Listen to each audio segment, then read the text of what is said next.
In the first blitz game, Kasparov had white. It was a fluctuating struggle, very tense game, which finally ended in a draw. Probably a fair result. Anand showed in that game that he is a class blitz player. He really had Kasparov worried. If you like playing blitz, maybe you can always go along to the local Geneva Chess Club and some information about it outside. It's worth going along. There's also discussions about some of the games that were played in this tournament. Look at the opening, Dan. That's interesting. But back to this one. They're repeating. Excuse me. They're repeating the opening from their first game, where really Kasparov won a beautiful game, quite convincingly, and they're playing exactly the same way. I wonder, so far, exactly the same moves. First 15 moves, exactly the same. Anand hasn't really had time to prepare anything new. Maybe he's got a second idea he wants to try out in this game. Now Kasparov having to think again. Should he play in exactly the same way? Is this position easier to play for white or black? This is often... He's pushed on with G4. Immediately, though. Before he played E6 first. You know, so he's changed. Kasparov's the first to get a new move. Oh, and Anand offering the pawn on B2. What happens? Knight takes B2, Rook B1, Rook C8. Queen C7. Knight takes B2, Rook B1, Queen C7. Doesn't look too bad for that, does it? Knight D5. No, Rook C8 he can play. Oh, Rook C8. You could have played Rook C8 first, that's true. Yeah, that's another story. Well, okay. Knight takes B2 might have been possible, but Rook C8's a safe move. Anand attempting to improve his play in the first game, but I'm not totally convinced by this. B3 has come all the same. Now, where does Knight move back to? B6. Yeah. Then A3. Ooh. I suppose you're just going for a simple something takes C2 at the moment. So, what do you play? Queen D2 followed by Knight D5. Knight D5. Actually, E6. But now where are you going? B4. The knight is a bit short. Knight's chasing around the board. Yes, it's almost comical how these two knights have been hopping all over the place and nothing else has been happening. But okay, I think this is okay for Anand. Somehow this knight on A3 looks very odd indeed. It's getting critical very quickly. Knight down to D3. What do you think? Knight D3. Maybe then bishop takes D4 and rook takes C2. And it's very risky. You're giving up your black squares for that pawn. Queen's come to E1, defending a knight on B4, trying to hold his position together. And then, well, who's got the worst place? H4, Kasparov advancing those pawns again. Obviously, you can't take an H4 because you lose the knight on D4. I suppose you can play C4 and the knight on A3 might look a bit silly later on. Maybe rook D1, bishop E3. He's trying to play. Well, we're going to get the same structure: pawn down to H3, then G3. That's right. Oh dear. Yeah, He's done it. Well, we've almost got the same pawn structure as in that first game, and somehow, I was very sceptical about White's position in that game. Knight B5. You know, Knight B5. This is quite dangerous. Knight takes B5 is possible, with ideas of if the bishop takes A1, knight takes D6 check. After knight takes B5, there's bishop takes B5, and both white rooks are on prise. So, okay, rook D1. Just bringing this centre. Now look at knight finds a better square. Knight C3. Oh, there's a pin. It's a temporary pin. But this list looks awful. I don't like the way Anand's. Maybe you should play this. This knight on C3 is tremendous, and now the rook on D1 is attacked. The pawn on E4 is attacked. I think Anand's in all kinds of trouble. This is a repeat performance of the first game. Look at Anand's king; it's wide open. I think it was a mistake too. I think you should have sacked the exchange with knight F2 and picked up the G pawn in compensation. Well, I just don't think you should have gone for this opening again. He obviously didn't have a clear improvement. Hold on. There's something happening on the E file, isn't there? On the F file. All sorts of funny things are happening here. Knight F5. Okay, Anand has given up a couple of pawns, just trying to get some play, but it looks desperate. Queen C6. There we go. We got the same mate thread again. Is the same as in the first game. Queen E2, defending against the mate, but this is pretty ugly. Oh, Queen E4. That's a powerful move. Hitting the rook, pinning the bishop. There can be all sorts of exchanges here. Just a rook to F1, rook to F1, and then bishop H6 just wins on the spot.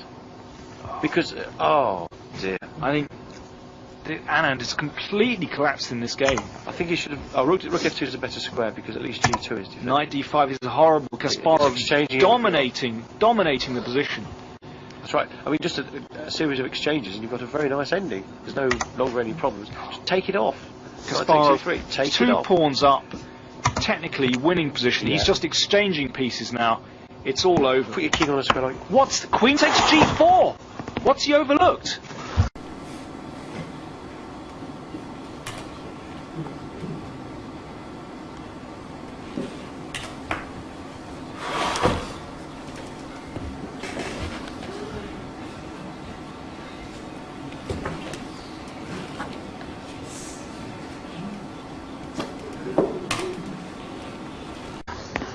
This is incredible. The queen on g4 attacking the rook on c8. Now black's queen is attacked on e3. White should have played. No, Wait a second, queen. The black queen moves back. Queen check. King he's up. castled. He's castled. He's sacking his queen. Castled, sacking his queen. He should have played knight takes e3. No, and then he got the technical position. Queen takes e3 was just 2 laps. There's a lapse. Well, it's Kasparov's got a big extraordinary. advantage on the clock, but suddenly. Well, how's the Position is position? over. What an elementary blunder from Kasparov. He had a winning position, and now how is it? Well, completely unclear. Kasparov still has chances here. It was a rook and a bishop for the queen, but Anand moving the queen in.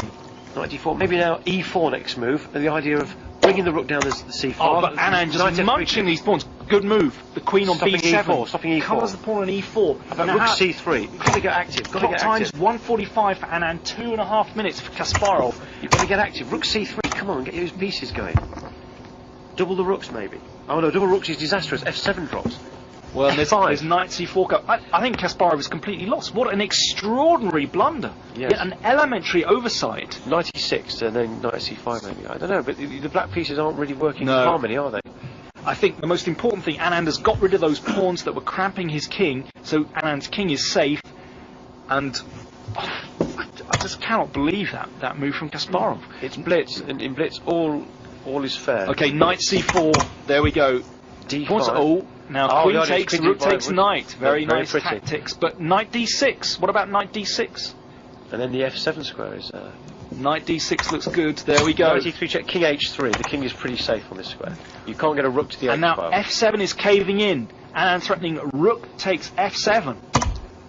F5, F5, ooh, but F5. now his king It's is the only very hope. exposed. It's- Ooh, Kasparov wants to play rook f6, rook h6. Yes, what can he do? Has he found some way to confuse the issue? What to play? Queen to e7 or something? Queen to Queen- e6? At least there's some checks on the Okay, white and now side. what about rook f6? F4. He's played f4. Kasparov fighting for his life here. Kasparov is incredible resources again. It's just Knight amazing. f7, and now knight G5 g5 There's no check. idea. What can black do? There must And be then something here. queen across, that's dangerous. Knight g5 check and queen g6 threatened. So Anand's now going on the attack. That's right. And look at the times. 1 minute and a few seconds each. It's enough time to get something. Minute and a half, Kasparov, a minute. Rook Kasparov f7. has given up. And he's Oh. given it up. And now rook f6. He gave up his rook to get some play, but he wants to play rook h6 check. Rook h6 check. Come on, what's going on? This is extraordinary. Kasparov managing to keep chances alive just when you think the position's over. It's murky, but what can you do with e4 followed by rook h6 with some sort of perpetual play? F5. That's cutting things down. Good move. d4. Get those d-pawns going. Kasparov's managed to get And incredible now resources. how is rook f4, queen e7? He just wants to play queen takes pawn on e4. And with a material advantage here, queen against bishop and knight. But Kasparov fighting for his life here. How about d3, queen takes e4, d2, rook takes d2, rook check, knight f1 check, and knight takes rook on d2. Well, this is maybe possible. Kasparov glancing at the clock, he's under a minute. But Anand only has 47 seconds left. 47 Can is he actually win 55, this? 54, incredible stuff. Rook h6 check, king goes to g3. Can you find a move then? You're a bit Play restricted. rook h6, king g3, Knight, f1, knight d1. What's this? He's getting a attacking the rook, rook. rook f4. Maybe if white's threatening rook g4, that would be end of the world. Rook g4 and wins. Rook g4, that looks over, and he's resigned. Extraordinary.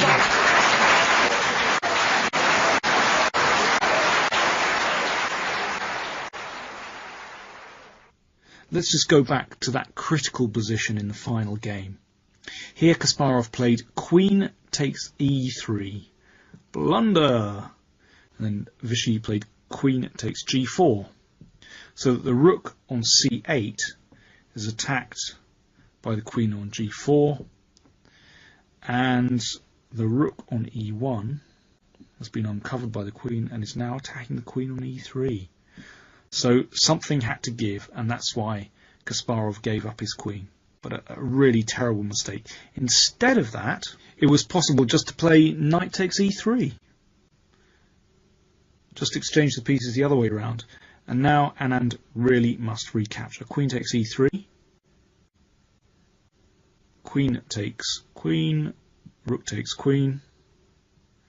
And simply castles kingside. Kasparov is 2 pawns up here. I don't think it's going to be terribly difficult for him to win. And next move, he'll be able to play pawn to f5 and just steam those pawns down the board. It's just a completely winning position for black. There was a time when Kasparov was considered to be invincible.